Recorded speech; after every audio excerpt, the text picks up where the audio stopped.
गुरुदेव, सबसे पहले तो स्वराज समाचार पर स्वागत करते हुए आपसे एक सवाल के साथ शुरुआत करते हैं। आज का सामाजिक परिवेश बड़ा बदला है। तमाम कॉम्प्लिकेशन हैं, तमाम तनाव हैं, तमाम अवसाद हैं। अनेकों संतों को हम सभी देखते रहते हैं अपने पत्रकारिता के पेशे में। कोई शिव स्तुति करता है तो कोई शिव पर चर्चा करता है, कोई बजरंग बली पर चर्चा करता है, कोई पवन सुत पर चर्चा करता है, लेकिन आपने प्रभु श्री राम को चुना। इसके पीछे का कारण क्या है? जय सिया राम, धन्यवाद। वास्तव में प्रभु श्री राम का ही चरित्र, जीवन और संपूर्ण व्यक्तित्व वो मर्यादा पुरुषोत्तम के नाम से जाना जाता है। पुरुषोत्तम यानी पुरुषों में जो उत्तम है, जो श्रेष्ठ है, जो नरलीला करने आया और जिसने श्रेष्ठ नरलीला की।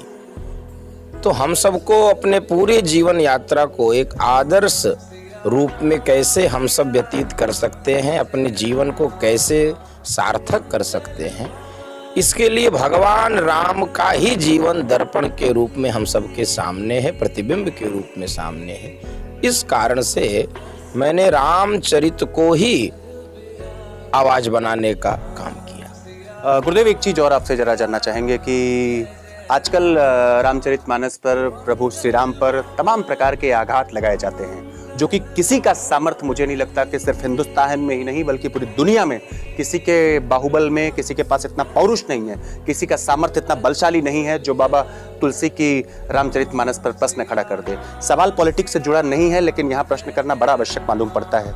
बीते दिनों अनगिनत राजनेता हैं, बगैर नाम लिए मैं प्रश्न आपसे करना चाहूंगा कि रामचरितमानस की प्रतियां लखनऊ में जलाई गई। ऐसे तमाम लोग जो एक सुक्ति मात्र रामचरितमानस के नहीं पढ़ सकते, प्रभु श्री राम के व्यक्तित्व का 1% अपने जीवन में अवधारणा उसकी फलीभूत नहीं कर सकते, वो भी रामचरितमानस पर कटाक्ष करते हैं, बाबा तुलसी के सामर्थ्य पर प्रश्न खड़ा करते हैं। आपसे जानना चाहूंगा कि ऐसे लोगों को क्या संदेश देना चाहेंगे?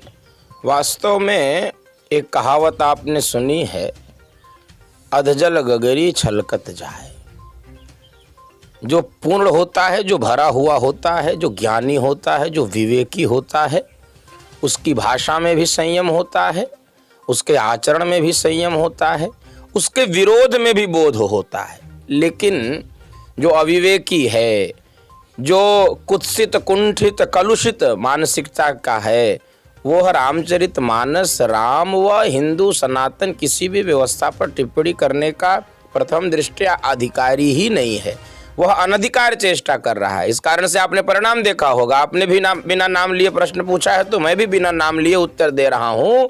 अभी दौरा लगा था उनका चित्रकूट में, दौरा निरस्त कर दिए वहाँ के हिंदू जनमानस की आवाज़ को, वहाँ के विरोध को देखकर।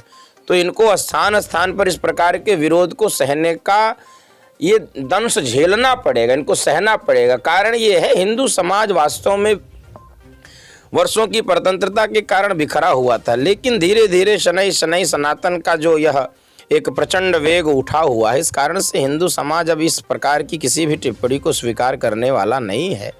और वास्तव में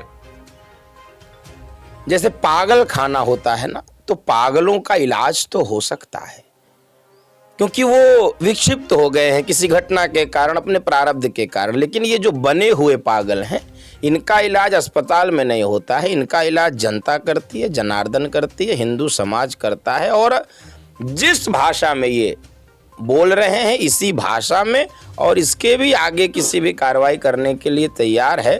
तो मेरी तो बस एक सलाह है इन लोगों को केवल एक सलाह है कि ये या तो वाणी पर नियंत्रण रखें और अथवा स्थान स्थान पर हर स्तर के विरोध के लिए तैयार रहें। एक चीज और आपसे गुरुदेव जानना बड़ा आवश्यक पड़ता है। बाबाओं का काम, संतों का काम पूजा पाठ करना है, भक्ति भाव करना है, लेकिन ये चमत्कार को नमस्कार बागेश्वर धाम वाले बाबा जो छतरपुर के हैं, जरा मैं उनकी चर्चा करता हूं और आपसे प्रश्न करना बड़ा वाजिब लगता है कि वो अपनी कथाओं में पर्ची निकालते हैं, नाम पुकारते हैं, भूत और भविष्य की कल्पना कर देते हैं। क्या आपको लगता है क्या कि बाबा या संत अपने मुख्य काम से दूर होते चले जा रहे हैं, क्योंकि उनका काम भजन भक्ति करना है और समाज में सकारात्मक संदेश प्रसारित करना है? इस पूरे के पूरे प्रकरण को आप किस तरह देखते हैं? दो बातें हैं। आपने जो कि बाबा शब्द का प्रयोग किया है, तो बाबा यानी संत और महंत या जो भी इस प्रकार के सनातन का जो नेतृत्व करते हैं, जो उनके प्रतिनिधि के रूप में है। वास्तव में मूल काम तो भजन ही है, मूल काम हिंदुत्व का प्रचार है, हमारे धर्म ग्रंथों का प्रचार प्रसार है, उनकी कथा वार्ता है, वह घर घर में घर करे, लोगों के हृदय में घर करे, ये काम है। लेकिन जैसे अध्यापक भी कैटेगराइज्ड है समाज में, ये प्राइमरी का अध्यापक है, ये जूनियर का है, ये इंटर कॉलेज का है, ये यूनिवर्सिटी का है, ये उसी प्रकार से हमारे यहाँ बाबाओं की भी अनेक श्रेणियाँ हैं। ये पहली बार नहीं हो रहा है। बागेश्वर धाम सरकार का कोई मैं व्यक्तिगत यहाँ पर विषय नहीं उठा रहा हूँ, ये कोई प्रथम घटना इस देश में नहीं हो रही है। इसके पहले भी चमत्कारी संत हुए हैं। उस समय मीडिया का जमाना नहीं था, सोशल मीडिया होती नहीं थी, लेकिन आप भी नाम सुनेंगे। अब मैं बड़ी बात क्या करूं, जिस स्थान पर कथा कर रहा हूं मंठ बाबा, यहाँ की चमत्कार को मैंने सुना है। यहाँ के भक्त किसी के सर्प काटने आदि से कोई मंत्र ऐसा पढ़ देते हैं तो वो उनके विषैला तत्व उनको नहीं असर करता है। हनुमान जी को माँ जानकी ने आशीर्वाद दिया, अष्ट सिद्धि नवनिधि के दाता, असवर दीन जानकी माता।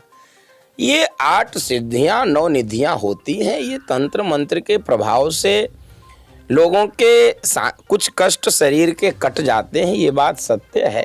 मूल काम हम सबका धार्मिक चेतना का जागरण है, हिंदुत्व का जागरण है। व्यक्ति श्रेष्ठ जीवन कैसे जी सके, एक मनुष्य से देवत्व तक की यात्रा को कैसे वो कर सके, यही काम हम सबका मूल रूप से है। इसी काम को हम सब कर भी रहे हैं।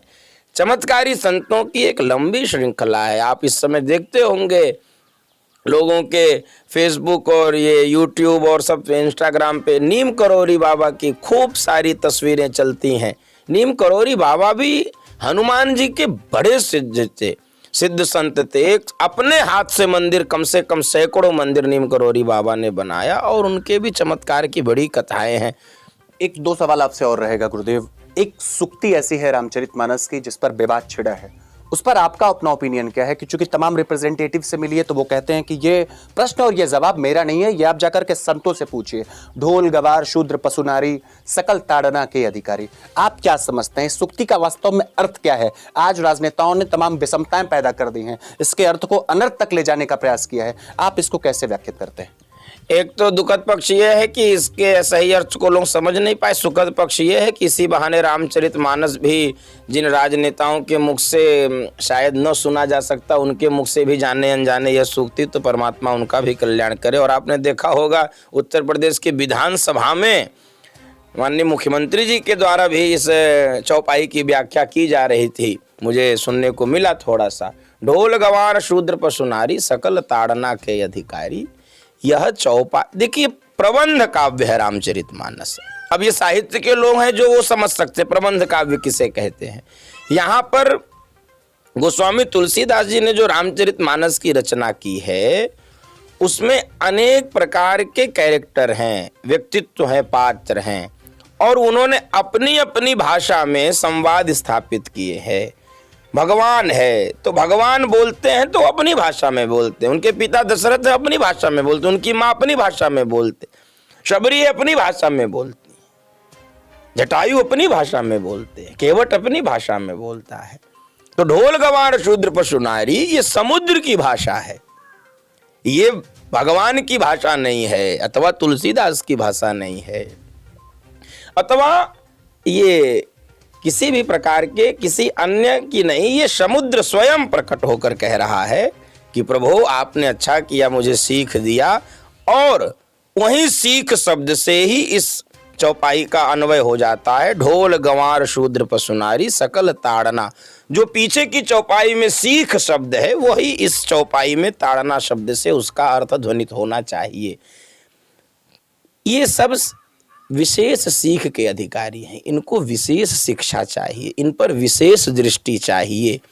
ये समाज के महत्वपूर्ण अंग हैं। कहीं शिक्षा के अभाव में कहीं ये मार्ग भटक न जाएं, कहीं इनकी दिशा व दशा बिगड़ न जाए, कहीं ये अपने लक्ष्य को प्राप्त करने इसलिए इनको सीख दीजिए, इनको शिक्षा दीजिए, इनको दंड मत दीजिए, इन पर क्रोध मत करिए, दंड मत करिए, इनको सिखाइए। ढोल है, उसको शिक्षा भी चाहिए और उसको ताड़ना अवधि का शब्द है।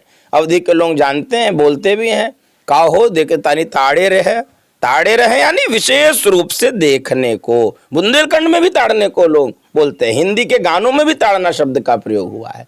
ताड़ना माने मारना पीटना नहीं होता है। और थोड़ा और विवेक के दृष्टि से यदि विचार करेंगे तो अधिकारी शब्द है, अधिकार, प्रिविलेज। कोई कैसे मारने का अधिकार मांग सकता है? मारने का तो कोई अधिकार होता ही नहीं है। यहां पर अधिकार शब्द वैसे भी ताड़ना शब्द के यदि पीटने का अर्थ लेंगे तो पीटने का कोई अधिकार नहीं मांगता है। पीटना दंड होता है, तो वह दंड को अधिकार के रूप में कैसे मांगा जा सकता है? अब राजनीति वोट बैंक केंद्र में है, सारी व्याख्याएं राजनीति और वोट बैंक को रख के होती हैं। इस कारण से व्याख्या कभी सही नहीं हो सकती, सटीक नहीं हो सकती है। धर्म के पक्ष को रखकर व्याख्या की जाए तब उसका सही अर्थ निकलेगा। शूद्र का अर्थ जाति नहीं होता है।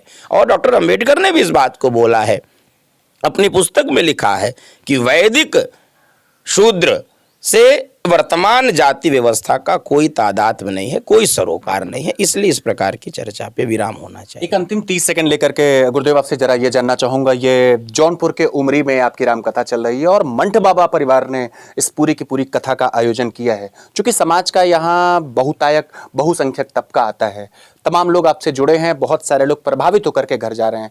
रामकथा से लोगों का जुड़ाव या यहाँ आसपास के लोगों का रिस्पांस कैसा दिख रहा है? अब तक आपने कैसा फील किया? और यहाँ से आप जाते जाते आज इस रामकथा के अंतिम दिन यहाँ गांव वालों को, यहाँ क्षेत्रवासियों को आप क्या संदेश देना चाहेंगे?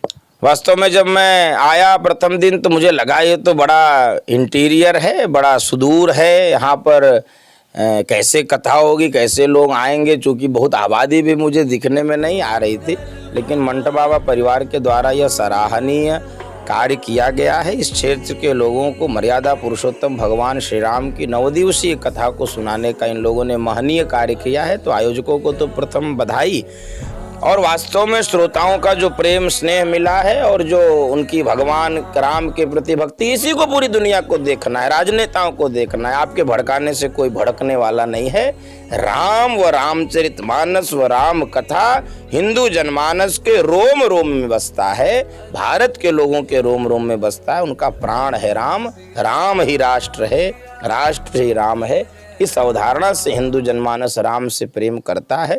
और मंठ बाबा परिवार के द्वारा जो ये कथा आयोजित हुई, निश्चित रूप से इस क्षेत्र के लिए एक परिवर्तन का संदेश है। परिवर्तन निश्चित रूप से होगा, लोगों का हृदय पवित्र होगा, लोगों के मन में जो मलिनता कुछ रही होगी उनकी मलिनता नष्ट होगी और उनका चरित्र भी पवित्र होगा। और यही श्री रामचरितमानस की कथा को गाने का प्रयोजन होता है। और मैं तो यही समस्त श्रोता परिवार को अनुरोध करूंगा, यही संदेश दूंगा, यही निवेदन करूंगा कि जिस प्रकार से भगवान राम ने मर्यादा को अपने जीवन में धारण करते हुए अपने जीवन में आने वाली अनेक परिस्थितियों में, चाहे वह सुख हो, चाहे वह दुख हो, चाहे वह शीत हो, चाहे वह उष्ण हो, किसी भी प्रकार की परिस्थितियां ऊंच नीच कैसा भी हुआ, लेकिन मर्यादा का ध्यान रखते हुए समस्त परिस्थितियों को कुशलता पूर्वक आनंद पूर्वक सहन करते हुए एक आदर्श जीवन को जिया है, स्थापित किया है।